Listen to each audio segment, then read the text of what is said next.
মানুষের উপরে দুই ধরনের হক ইসলাম আরোপ করেছে। একটি হচ্ছে আল্লাহর হক, তার ইবাদত বন্দেগী, তার হুকুম আহকাম পালন করা। আরেকটি হচ্ছে বান্দার হক। কোন বান্দা বান্দি যদি বিপদগ্রস্ত হয়, ক্ষতিগ্রস্ত হয়, বা ক্ষুধা দারিদ্রতায় কষ্ট পায়, বা যে কোনো প্রাকৃতিক দুর্যোগের শিকারে পরিণত হয়, তখন তাদের পাশে দাঁড়ানো, এটা হচ্ছে কর্তব্যের হক বা মানুষের হক। সে কারণে আমরা আল্লাহর হক আদায়ের জন্য আমরা চেষ্টা করি। 200-র বেশি সার্ভিস ও ফিচারে লেনদেনের সব বিকাশ অ্যাপে সম্ভব। আর মানুষের হক আদায়ের জন্য আমরা চেষ্টা করে থাকি। এটাই জামাত ইসলামের বৈশিষ্ট্য।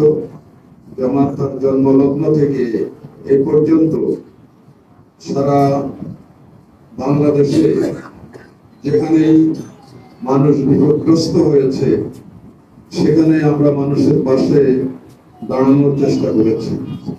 সব উপকারের টার্গেট হচ্ছে ইয়াবতাগুনা ফাদলা মিনাল্লাহি ওয়া রিদওয়ানা, আল্লাহর সন্তুষ্টির জন্য, আল্লাহকে রাজি খুশি করানোর জন্য, আল্লাহর রেজামন্দি হাসিলের জন্য, আল্লাহর কাছ থেকে সওয়াব পাওয়ার জন্য আমরা মানুষের কল্যাণে তাদের পাশে দাঁড়াই।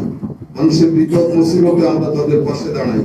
জামাত ইসলামী সারা দেশে সবসময় আপনারা দেখবেন, বন্যার সময়ে, প্রাকৃতিক অন্যান্য বিপদের সময়ে, কোন অ্যাক্সিডেন্ট বা দুর্ঘটনার সময়ে, বা একেবারেই মানবেতর জীবন যাপন করছেন, মৌলিক অধিকার নিয়ে জীবন যাপন করতে পারছেন না, এই ধরনের মানুষের পাশে তাদের মৌলিক অধিকার ফিরিয়ে দেওয়ার জন্য আমরা কাজ করি। এগুলো লোক দেখানোর জন্য নয়, দুনিয়ার কোনো স্বার্থে নয়, শুধুমাত্র আল্লাহ রাব্বুল আলামিনের সন্তুষ্টি পাওয়ার জন্য, এটাকে ইবাদত মনে করে আমরা এই কাজটা করে থাকি।